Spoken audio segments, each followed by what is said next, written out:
Al-Mukarramin para wakil talqin, bendahaya Profesor Wiratno dan pemangku manakib pada malam ini, Bapak Haji Andi Saputra beserta keluarga. Kita khususkan doa kita untuk beliau sekeluarga. Semoga Allah melimpahkan keberkahan dan memudahkan segala urusan beliau. Segalanya, semuanya, selamanya. Amin ya Allah. Ya Rabbal Alamin. Hadirin ikhwan akhwat para pecinta kesucian jiwa rahimakumullah. Bersyukur sepenuh langit dan bumi kita semua dimampukan, dimaukan, dibisakan hadir di majelis manakiban. Tentu tak henti-hentinya kita bersyukur kehadirat Allah Subhanahu wa taala dalam mana yang sangat umum maupun yang sangat khusus. Bentuk kesyukuran kita baik bil lisan secara lisan maupun bil arkan atau bijawarihil abdan dengan seluruh anggota badan kita dalam bentuk ketunduk patuhan terhadap hal-hal yang diridhoi oleh Allah Subhanahu wa taala. Yang ketiga bil jinan dengan hati kita semua dengan tetap mempertahankan koneksi hubungan ingatan kita kepada Allah sebagaimana di hadis qudsi Allah bersabda, "Idza dzakartani syakartani wa idza nasitani kafartani." Jika engkau mengingatku maka di saat yang sama syakartani, kau telah sedang dan akan selalu bersyukur kepadaku. Wa idza nasitani sebaliknya, dan jika kau lupa kepadaku, ya, kafartani maka di saat yang sama sesungguhnya kau sedang kufur kepadaku. Ini kesyukuran kita. Yang berikutnya, kesyukuran kita adalah intensitas ataupun kekokohan konsistensi kita terhadap kebaikan. Pada pertemuan sebelumnya saya menyampaikan bahwa apa yang sering kita dengar dalam bentuk kalam mulia guru agung kita semua. Hasanatu ba'dal hasanati jazaa'un lima qablaha. Kebaikan pasca kebaikan itu adalah pahala langsung atas kebaikan yang kita lakukan sebelumnya. Dan sebaliknya, keburukan yang terjadi, keburukan yang kita lakukan setelah kita melakukan keburukan, maka itu adalah siksa kontan dari Allah untuk keburukan yang dilakukan sebelum. Agama kita sudah mengajari kita semua, ya, supaya setiap kita terjebak dalam perilaku yang buruk, yang jelek, agar diikuti dengan perilaku amal kita, kegiatan kita yang baik. Harapannya apa? Harapannya adalah supaya keburukan yang dilakukan kemudian diikuti dengan kebaikan.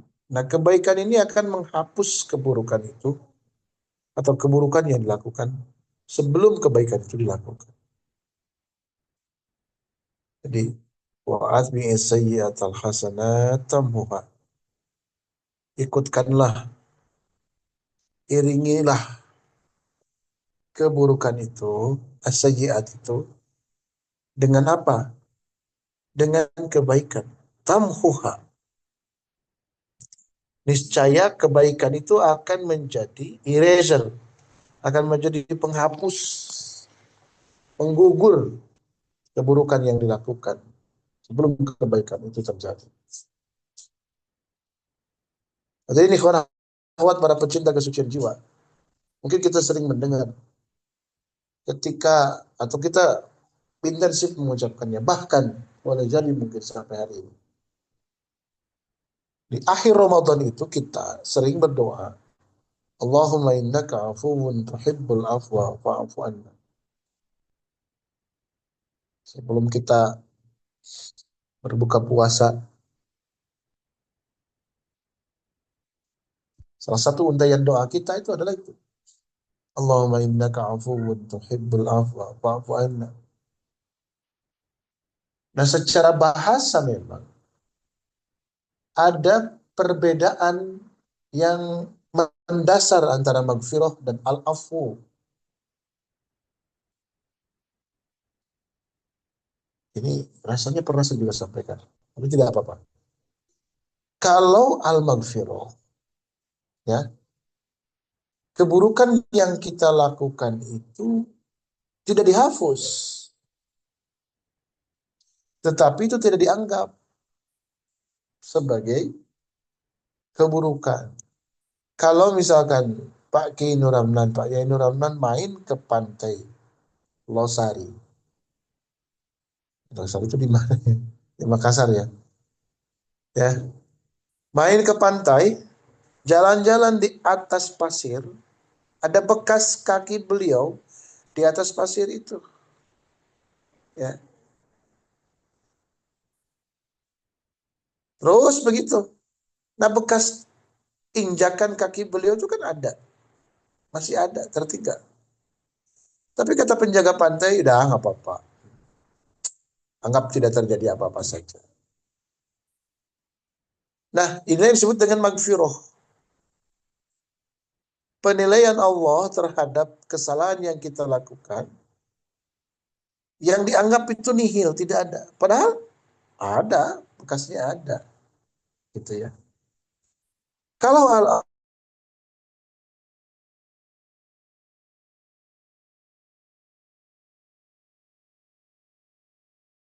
dari Allah dengan cara menghapus kesalahan itu serta merta.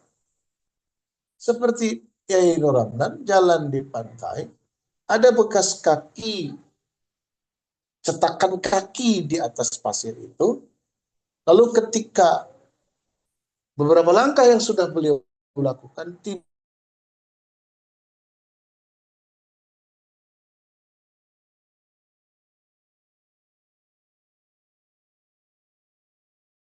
seperti permukaan pasir yang tidak pernah diinjak. Nah, itulah namanya al-afu. Jadi kalau al-maghfirah mah ayat kene masih ada sebenarnya, tapi dianggap tidak ada. Sedangkan al-afu itu benar-benar dihilangkan, dihapus. Begitu. Nah, hadirin ikhwan akhwat para pecinta kesucian Allah, pilihan diksi yang disampaikan Rasulullah Sallallahu Alaihi Wasallam, yang kemudian kita dawamkan, kita biasakan, kita baca bersama-sama. Wa ma innaka afuwwun tuhibbul afwa fa'fu anni. Atau fa'fu anni dalam bentuk mutakalim wahda. Allahumma innaka afuwwun tuhibbul afwa fa'fu anna. Atau fa'fu anni. Biasanya kita sedikit menambah redaksi Allahumma innaka afuwwun karim tuhibbul afwa fa'fu anna. Ya karim. Hadirin ikhwan akhwat para pecinta kesucian jiwa rahimakumullah.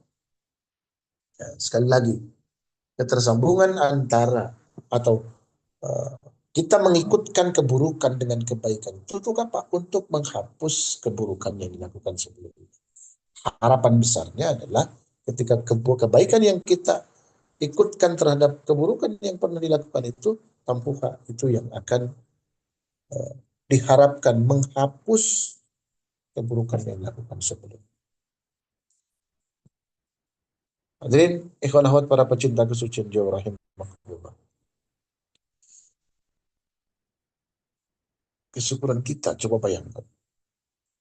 Eh, Kalau misalkan kita mau mencoba mengkalkulasi, mengkalkulasi. Hanya saja Memang mohon maaf, wajib kita kadang-kadang tidak sadar bahwa sistem amaliyah yang diletakkan sebagai pijakan pekerjaan kita, keseharian kita dalam tarekat yang kita ikuti ini, sebenarnya itu adalah pola sistemik yang disiapkan oleh ahlus silsilah supaya siklus kehidupan kita, siklus aktivitas kita dari mulai bangun tidur sampai tidur lagi itu adalah mata rantai kebaikan-kebaikan yang kalau di konsisten kita lakukan, itu sambung menyambung. Sambung menyambung, bayangkan. Belum lagi taujihat, mu'ayudah hasanah, bimbingan guru kita kepada kita semua sebagai proteksi supaya kita itu selalu ada dalam lingkaran-lingkaran kebaikan. So, lihat, perhatikan.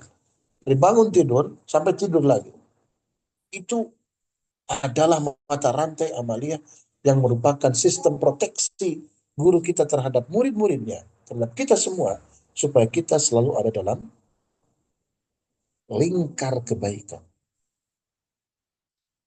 Punya wudhu, kalau keluar rumah, 15 menit sudah menggelar sejadah, dan lain sebagainya.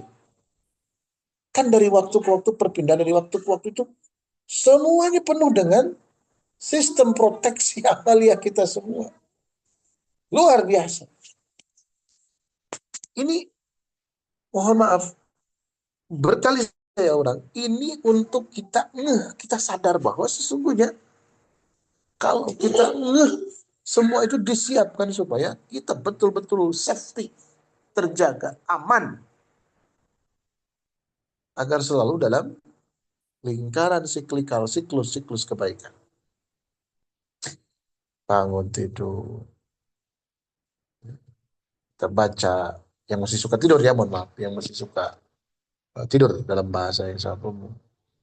Alhamdulillahilladzi ahyana hayatan nabadiyatan wa qarawiyatan. Bangun tidur, bergerak kemana? Ke kamar kecil, ke kamar mandi. Jam berapa itu? Misalkan jam 2 itu. Ya, kalau kita melakukan amaliyah berikutnya, persiapan untuk mandi taubatan terus bersambung, isrok ya. Sekarang tambah lagi dan sebagainya. Ini sebenarnya kan sejak dulu para sahabat itu mengatakan apapun kepentingan kita, salat. Pasta'inu bis sabri wassalah. Sekarang ada salat sunnah, syukur, kabinet merah putih. Sebenarnya kita kalau punya hajat apapun dan itu difasilitasi dalam tradisi fikih, itu kan sebenarnya surat mutlak, Pak. Bapak Ibu semua, surat mutlak. Yang kemudian karena kita punya hajat tertentu, kalau kita melakukan takyid terhadap surat mutlak itu untuk hajat tersendiri.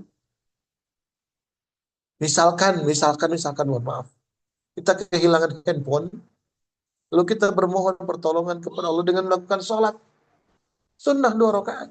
Lalu kita niatkan sholat sunnah itu agar Allah membantu memudahkan kita untuk menemukan benda yang hilang dalam bentuk handphone yang hilang dari diri kita. Andai misalkan, mohon maaf, kita membuat rangkaian-rangkaian itu, sunnah mutlak itu. Berarti seluruh waktu yang kita lewat itu sholat. Belum lagi keutamaan, penilaian terhadap misalkan orang yang mempertahankan wudhu. Dawam wudhu supaya tidak batal. Ketika batal langsung wudhu lagi. Itu apa? Untuk menunggu sholat.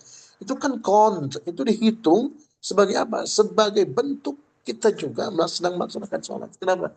Karena kita mempersiapkan sejauh mungkin sebelum adzan berkumandang dengan wudhu yang tetap kita pertahankan untuk sholat.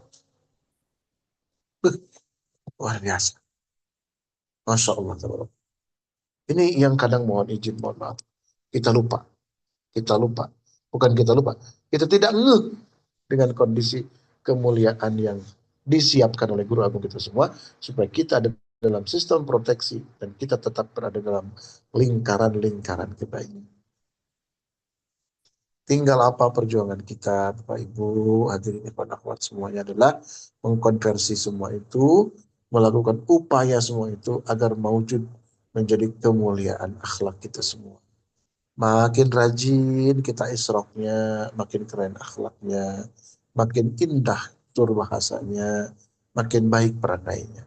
Ini karena inilah yang menjadi substansi bertasawuf berthariqah, apa? Ketika semua amaliyah, semua riyadhah yang dilakukan berbanding lurus dengan perubahan akhlak kita semua.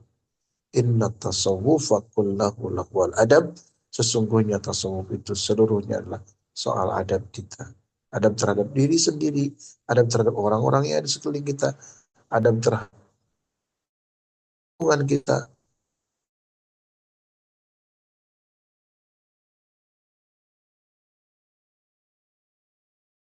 Kata Syekh Abdul Qadir Isa, semakin tinggi, semakin tebal akhlak seseorang, pribadi seseorang, adab seseorang, maka semakin tebal dan kokoh ketasawufan, ketorikohannya. Itulah tentu yang kita harapkan. Supaya apa? Supaya seluruh sistem amalia itu berbanding lurus dengan apa? Dengan semakin baiknya, semakin indahnya, semakin menawannya akhlak kita sehari-hari, perilaku kita sehari-hari. Mudah-mudahan ada guna dan manfaatnya. Allahul muwaffiq ila aqwamit thariq. Wassalamualaikum warahmatullahi wabarakatuh.